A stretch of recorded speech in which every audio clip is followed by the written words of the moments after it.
and I'm back again with another reading vlog. I will be reading the fourth novel in the Anne of Green Gables book series by Lucy Maud Montgomery, and it's called Anne of Windy Willows if you are in the UK, and if you're in Canada or the US it's called Anne of Windy Poplars. I originally wanted the Canadian version, but alas, it wasn't available to me in such a pretty cover, so I bought this one.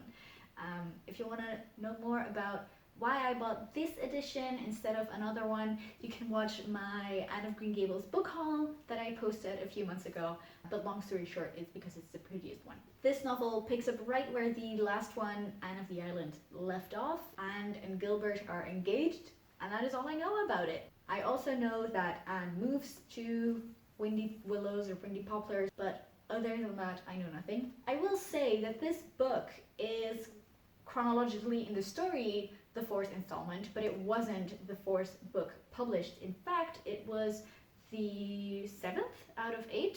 Is that correct? This one was published in 1936, whereas I believe the previous one, Anne of the Island, was published in 1909 or something. And then the last novel that was published in 1937 or 8, maybe 9, actually chronologically falls between Anne's House of Dreams and Rainbow Valley. So it's a little bit confusing in that regard. I've also seen online that because there is such a big gap between Anne of the Island and this novel, Anne of Windy Willows or Windy Poplars, being published, it's basically 20 years. You can definitely see that there's a difference. You can feel the difference when you're reading. But I will keep you updated on that. I will let you know what I think. Is this novel so different from the other ones? We will find out together. As usual, I will read this book, and in about 5 to 10 minutes, you will hear my final thoughts. Let's just get into it. I will see you later.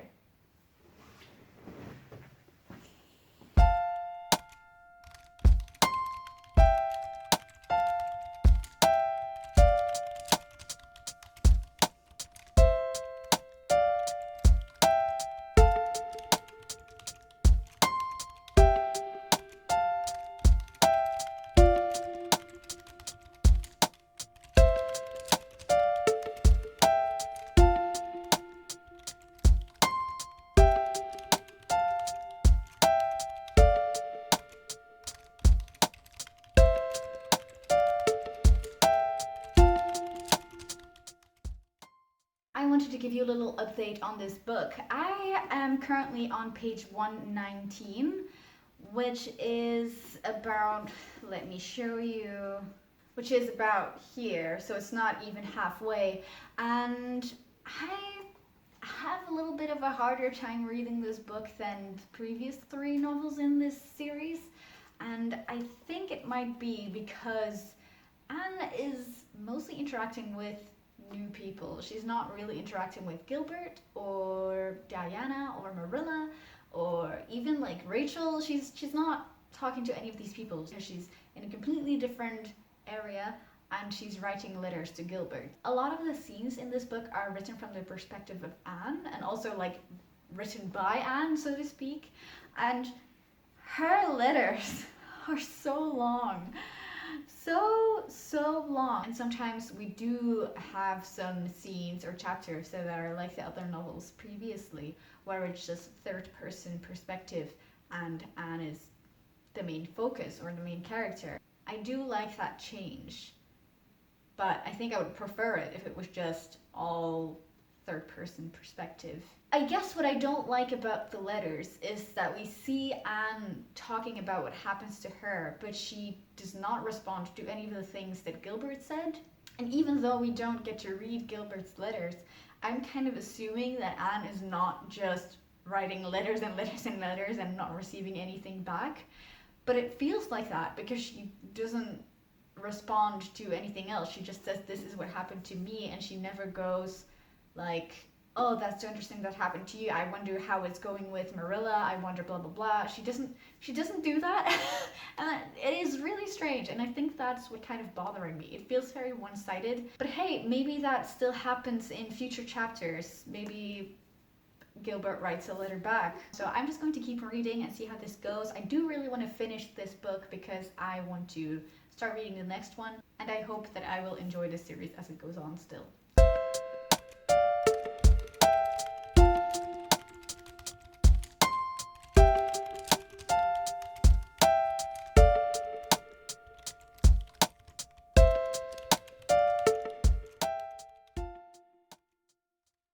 So I finished Anne of Windy Willows, and I didn't really like it.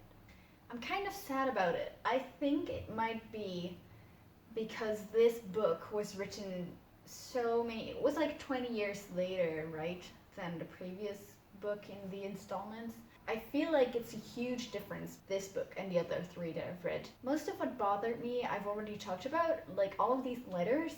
She's writing letters to Gilbert all the time, and she never receives one back until the very end when she receives a letter, but it's not from Gilbert. And I very much miss the interaction between Anne and Gilbert and the other characters we've met from Avonlea. This book is very much a string of anecdotes, even more so than the previous books. I feel like the previous books have always been like about little stories, you know, like the little everyday things, but these were so repetitive. There was only one story that was different, and I loved that storyline, and I was sad to see that the people in it never got mentioned again. So mostly it's like two or more people who are in conflict, and Anne does something and the conflict is resolved. That's what happens every time. Most of the time people don't ask her to do anything, sometimes they do, and then it just ends up working out. And there's one instance where it doesn't, and that story got me a lot more excited than the other ones. And it's not like the other stories are bad, it's just they're all basically the same. Like at one point Anne will think, oh, I've ruined it, and then it turns out fine. That happens every time. All of these anecdotes are very separate, and none of the people from the anecdotes interact with each other. And also most people just don't ever appear again. Like the only person who had any kind of character development was not Anne, because she just keeps doing the same thing over and over, and it was kind of bothering me. It was Rebecca Dew, the housekeeper. The character development is very minor, but it's there. I gave this 3 out of 5 stars on Storygraph, but the more I think about it, I think I might give it a 2. Because there actually were chapters that I did not finish, and I skipped to the end.